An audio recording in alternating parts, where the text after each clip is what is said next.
初恋を口に出せる人は多分強い人だ。あの頃の僕には到底無理だった。今思えば強く高らかに言えばよかったのだ。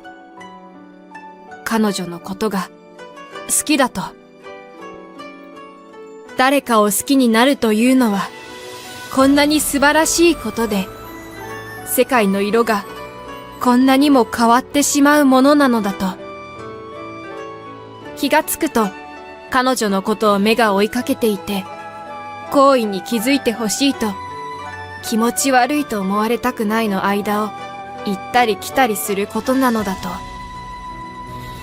嬉しいこと、楽しいこと、面白いことはすぐにでも共有して笑わせたいし、苦しいことや悲しいことは二人で半分にして抱えていきたいのだと。でも僕には言えなかった。思春期特有の恥ずかしさとかそういうものではない。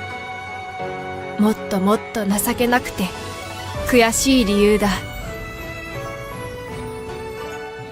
ゆずはの母はシングルマザーで不安定な職業についていてひどく貧しかった。世の中のシングルマザーの中には、それでも愛する娘におしゃれさせてあげたいと望む人もいるだろうが、彼女の母は稼いだ金をホストや良くない男に使い込んでしまうタイプの母親、いや、女だった。だから彼女はすごくダサい格好をしていた。髪を切るお金がないのかわからないが、いつも異様に長い前髪で顔が全然見えなかった。制服も私服も明らかにサイズが合っておらず、いつもみんなから馬鹿にされていた。しかし、ゆずはは真っ向から怒ったり、相手を馬鹿に仕返したりすることなく、柳のようにあらゆる攻撃を受け流していた。クラスで一番可愛いとされていたマリンと、その取り巻きの不良グループが大声で彼女をからかっても、本当に静かに何事もなかったかのような素振りを見せていた。そんな風になんとなくゆずはを馬鹿にする雰囲気がクラスにうごめいていたので、ゆずはの素材の良さを口にする者は誰一人としていなかった。たまに前髪の隙間から見えるくっきりとした二重線、パチクリとした大きな黒目、そんな目に淡い影を落とすふさふさのまつげ、整った鼻筋、地毛で薄茶色の細い髪、それらのパーツを小さな顔と頭につけ、彼女は物静かに佇んでいた。ただ、背も高く、手足も長いのに、変な服装や着こなしが彼女の魅力を帳消しにしていた。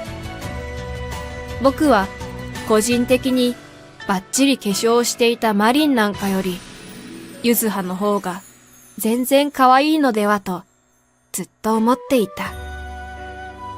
しかし、僕自身も目立たないタイプで、どちらかというと一人を好むタイプだった。マリンの取り巻きのゆずはへの態度は正直不愉快だったが、面と向かって戦うほどの勇気はもちろんなかった。そんな僕に転機が訪れたのは中2の夏休みのことだった。僕は当時深夜のラジオにハマっていて、無駄に夜更かしをしていた。ある日、眠れなかったのと、なんとなくワクワクした気持ちになったので、寝静まった両親を起こさないように外に出た。自転車でコンビニまで行き、大好きなアイスを買って公園へ向かった。夏の夜、公園、アイス、悪くない。そんな気持ちで公園に着いたとき、僕は心底ぎょっとした。誰かが一人で変な寝巻きを着て踊っているのだ。それはゆずはだった。アイドルの踊りなのか、自作のダンスなのかわからないが、とにかくその踊りは美しかった。無駄な所作が一切なく、水が高いところから低いところに流れるような自然で滑らかな動きだった。その美しい所作と真剣な表情を見たとき、僕は人生で初めて全身に電撃が走ったのを感じた。言語化できないもどかしさ。それでいて、胸の奥から激しく突き上げてくる感情で、胸が苦しかった。高鳴る鼓動。溢れ出る思い。世界中の幾千ものアーティストが何通りものメロディーに乗せて歌っているこの感情に何という名前がついているかということくらいは分かっていたけれど、しばらく見とれていたら、今度はゆずはが僕に気づいてぎょっとした顔をした。いつからいたの？いや、ついさっきジャンプしたあたりから。めっちゃ見られてるじゃん。伸びすぎの前髪をヘアピンで留めていて、今夜は顔がよく見えた。やっぱりすごく可愛かった。普段全然運動してるのを見たことないから、僕もびっくりしたよ。いつもここで練習してるの？まあ。それよりダンス、すごいね。もしかして将来そんな感じの仕事に就きたいとか？そうだね。できれば。チャンスがあればくらいだけど。脳を総動員してあまり盛り上がらない話題を提供し、ポツポツと会話していると、東の空が明るくなってきた。じゃあ私、そろそろ。と言って、ゆずははベンチから立ち上がった。僕はどうしてもこれで終わりたくなかった。さ、毎晩ここにいるんなら、僕も時々ここに来てもいいかな。問題なければ、だけど。僕は全然モテるタイプではないし、もちろん女子と付き合ったこともない。なので、こんなことを言うのはかなり勇気が必要だったが、夏の夜が僕の背中をぐぐっと押してくれた。彼女は迷っているようにも困っているようにも見えた。が、いいよ。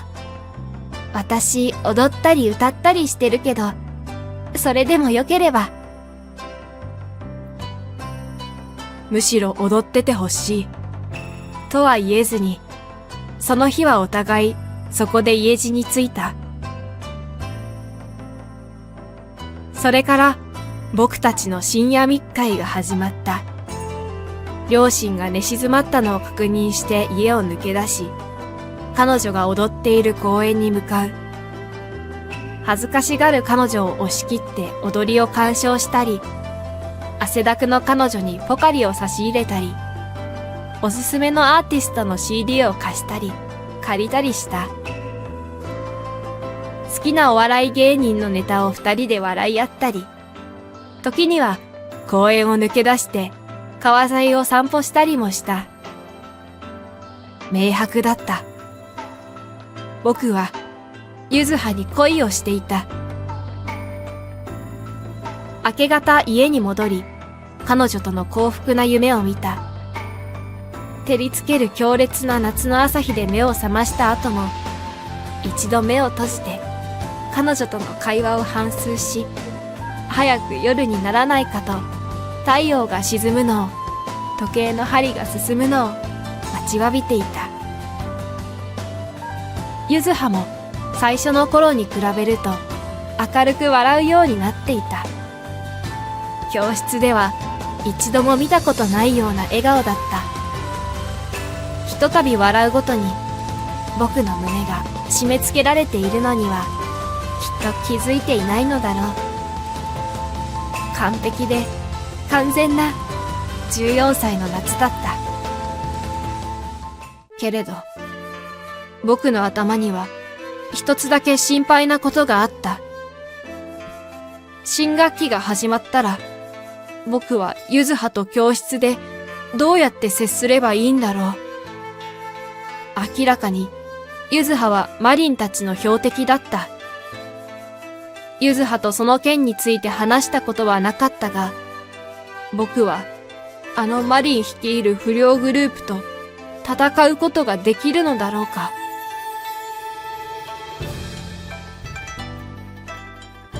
夏休みが終わろうとしていたある日のことだった。はるきくんはどんな女の子がタイプなの？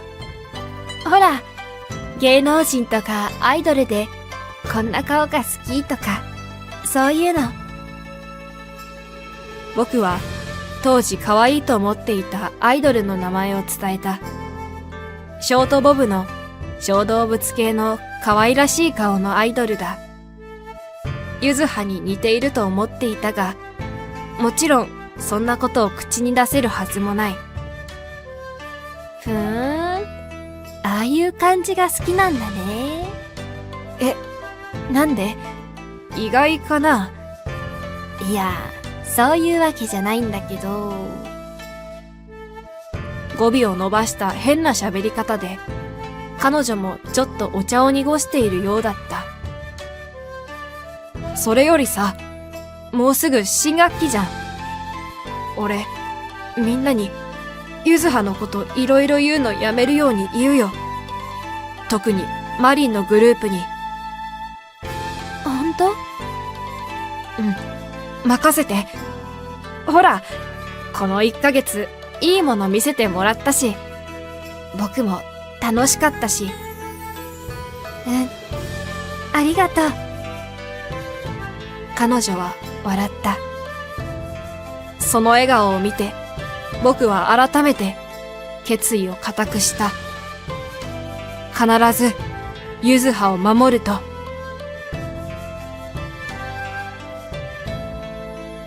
新学期初日、僕は緊張で吐きそうになりながら教室に向かっていた。あの不良グループに立てつこうものなら、今後どんな報復があるか分かったものじゃない。もしかしたら僕もセットでいじめられるようになるかもしれない。でもゆずはをこれ以上苦しめる奴は許さない。一応取り巻きに殴られた時のことを考え、護身術と極真空手の本を買い、一通り技の練習もした。そんな決意を持って、僕は思い切って教室のドアを開けた。そこで僕が目にしたのは、ニヤニヤしたみんなの視線だった。黒板を見てみると、大きな相合い傘と、春樹、ゆずはという名前が書いてあった。ゆずはは、まだ来ていない。すると、マリンがいかにも悪役のような顔で、立ちすくむ僕のそばまでやってきた。実は、見ちゃったんだよね。深夜の公園で、ゆずはちゃんとラブラブしてたの。青春だね。二人は付き合ってるの？いや、そういうわけじゃ。あまりにも予想外で、僕は大きく動揺していた。赤くなってる。かわいい。っていうか、あんな変人のブスにも彼氏できるんだね。ウケる。すると、マリンの取り巻きがゲラゲラ笑い始めた。そのうちの一人が、ゆずはの踊りを真似し始めて、笑いはさらに大きくなった。ふと教室の入り口を見ると、ゆずはが登校してきた。一瞬、教室がしんと静まり返った。生やし立てようとしていたマリンですら、一瞬口をつぐんでしまった。ゆずはは髪をショートボブにしてきていた。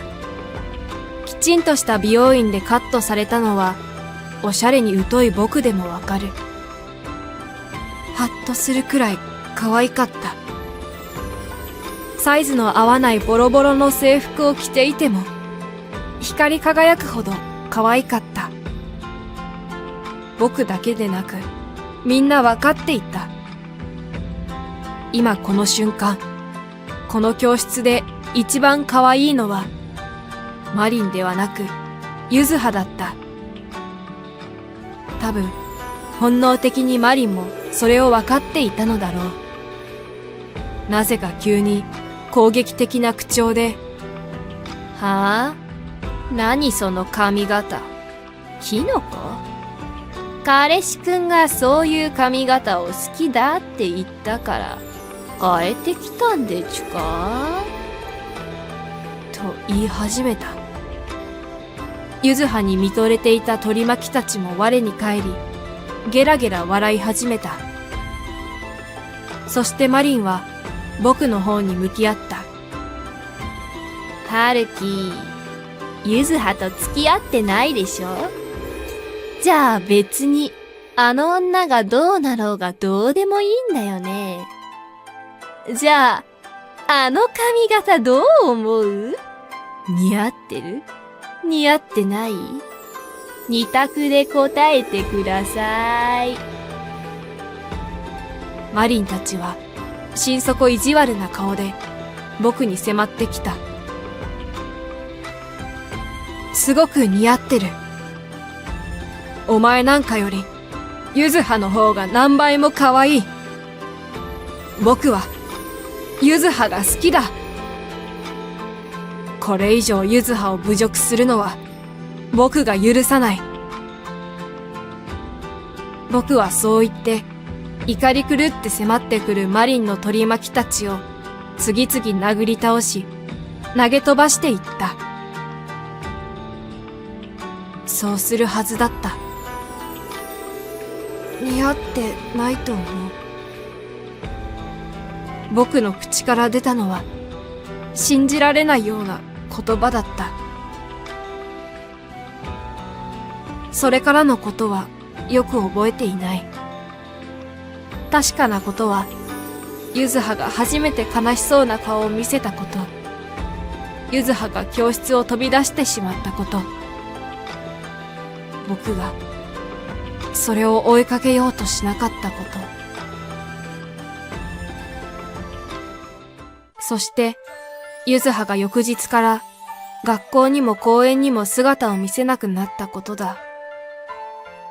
ゆずはは転校してしまった。僕に何も告げずに。後悔、情けなさ。もう一度ゆずはに会いたい。そんないろいろな思いを引きずったまま、僕は20歳になろうとしていた。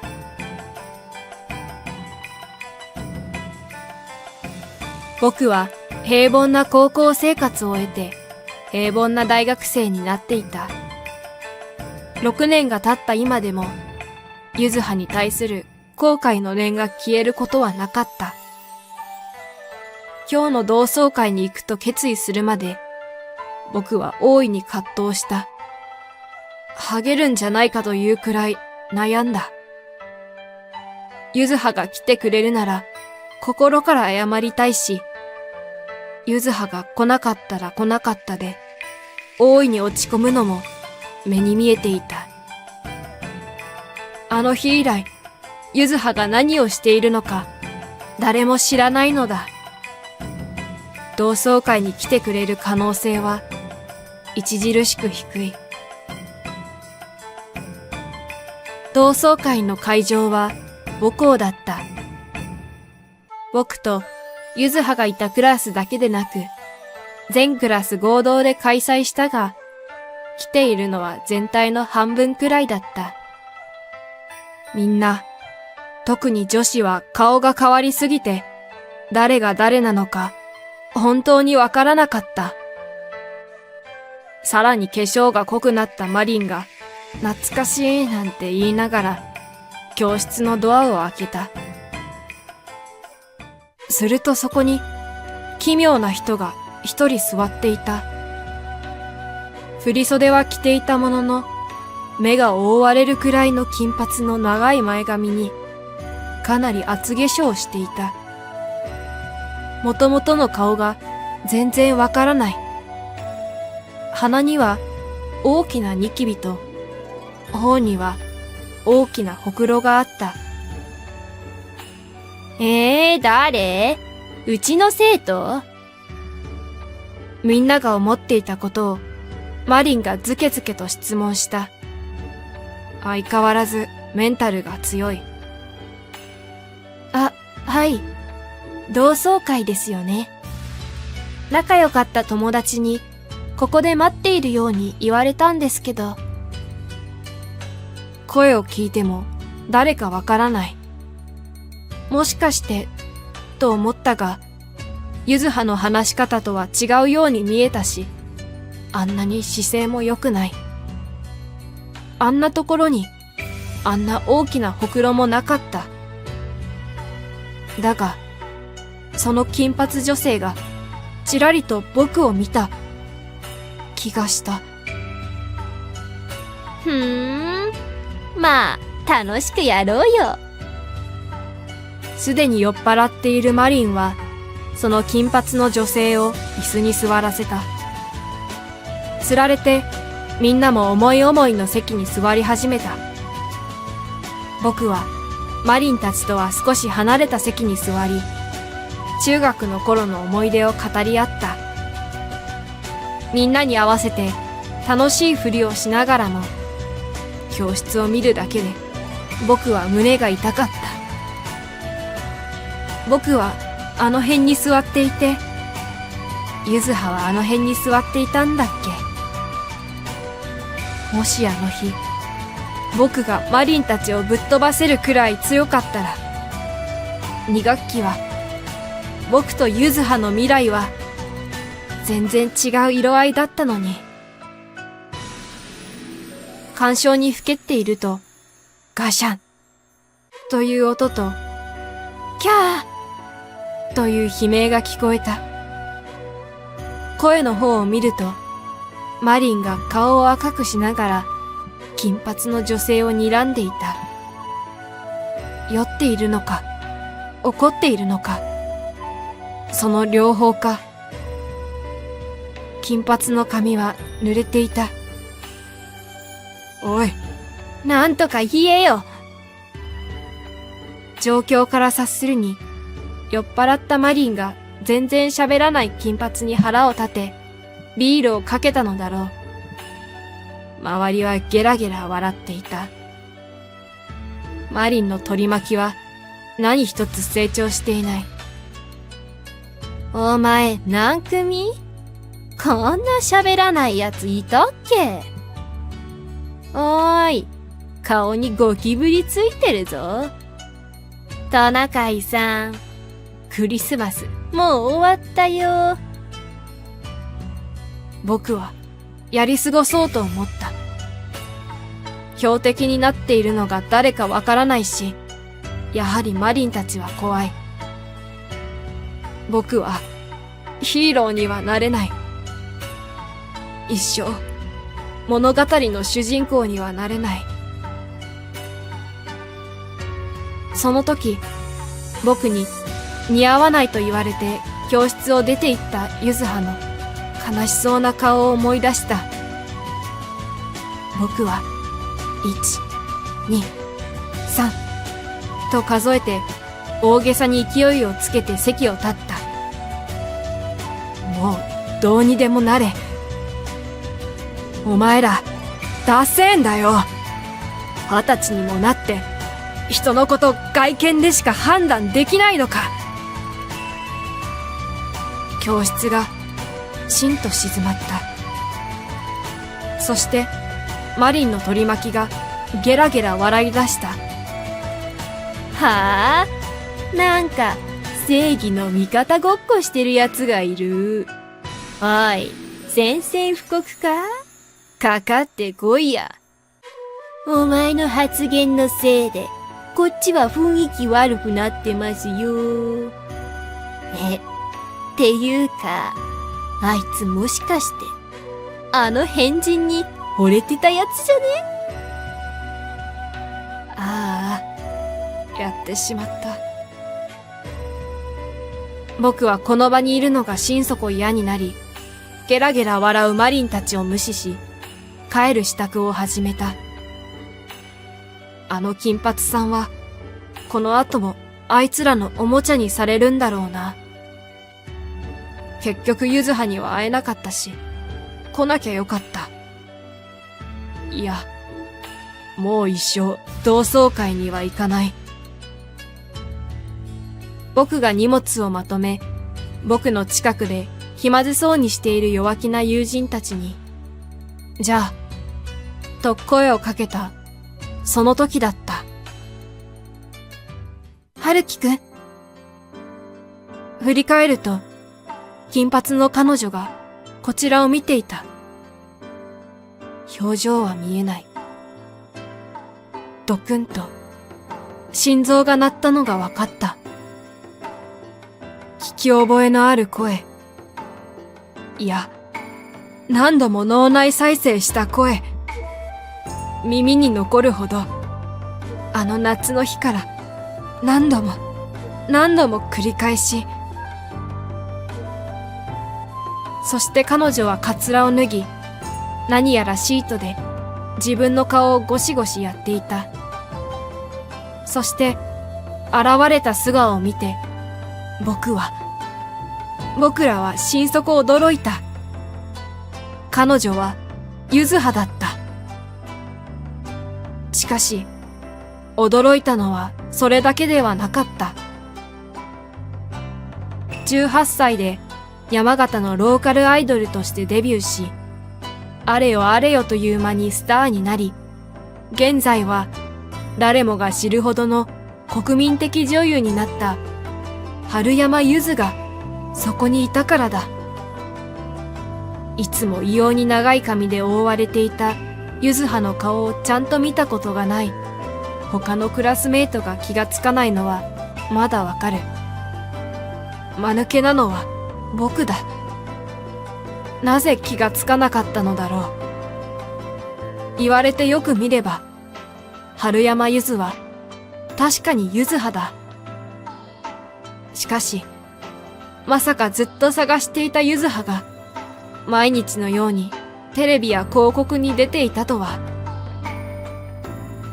思えば、春山ゆずの代表作は、ダンスカンパニーで起こるミステリーだ。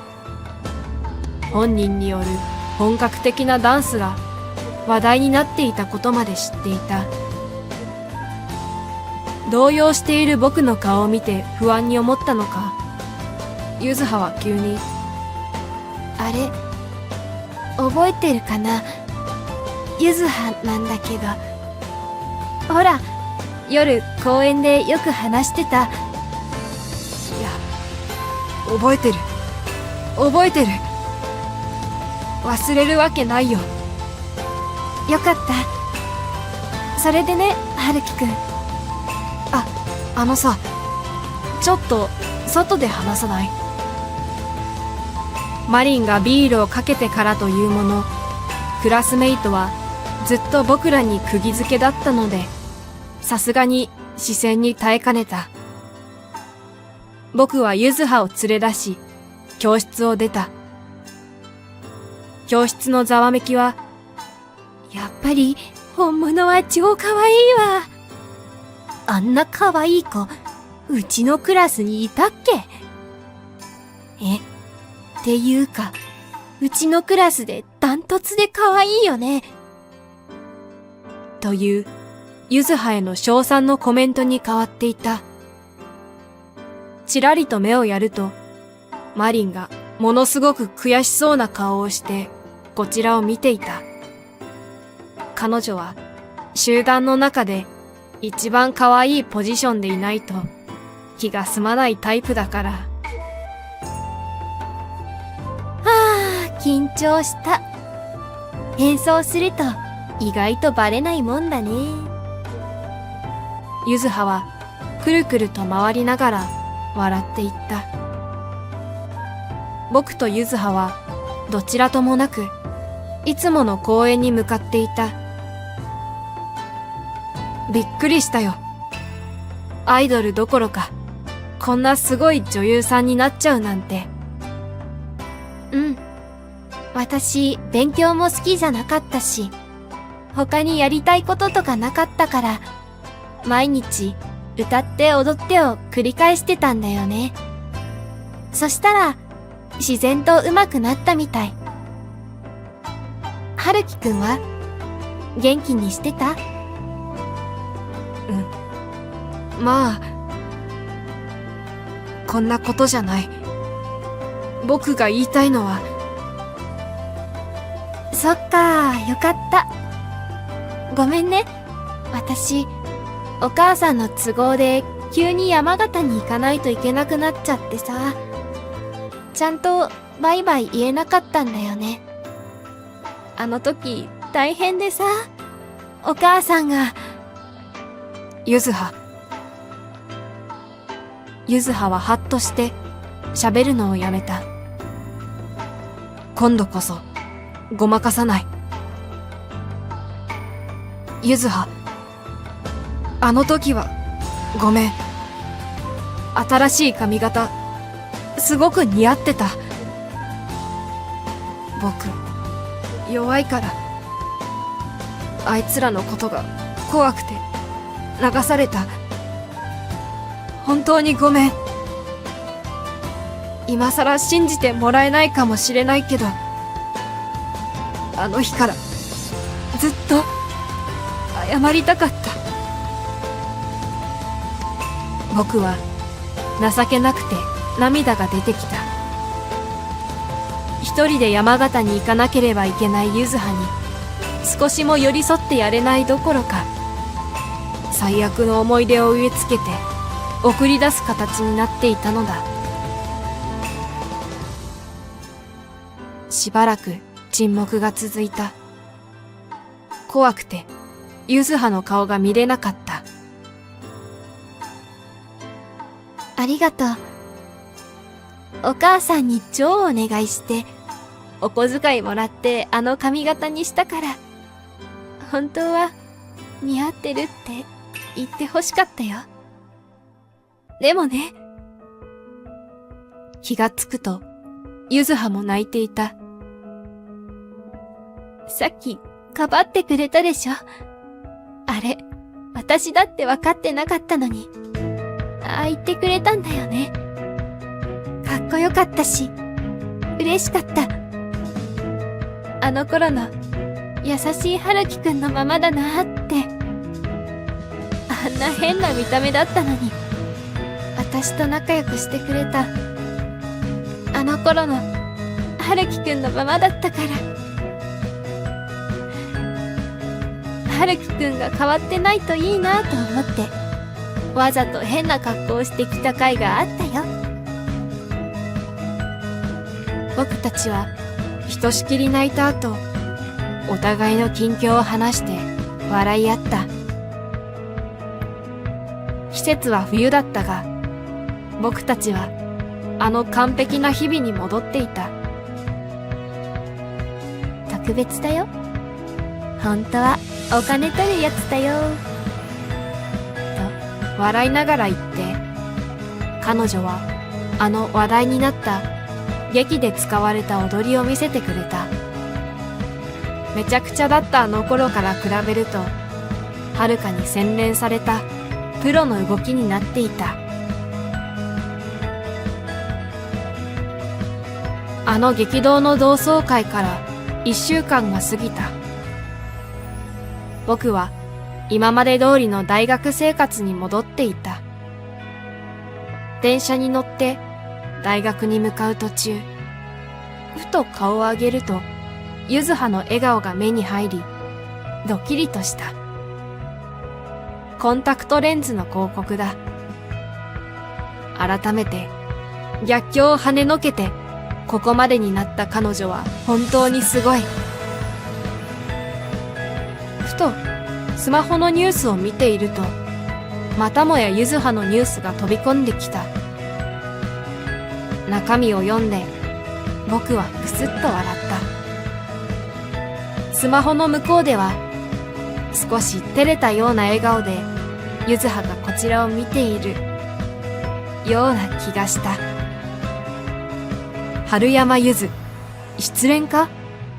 ロングヘアバッサリ、ショートボブにイメチェン。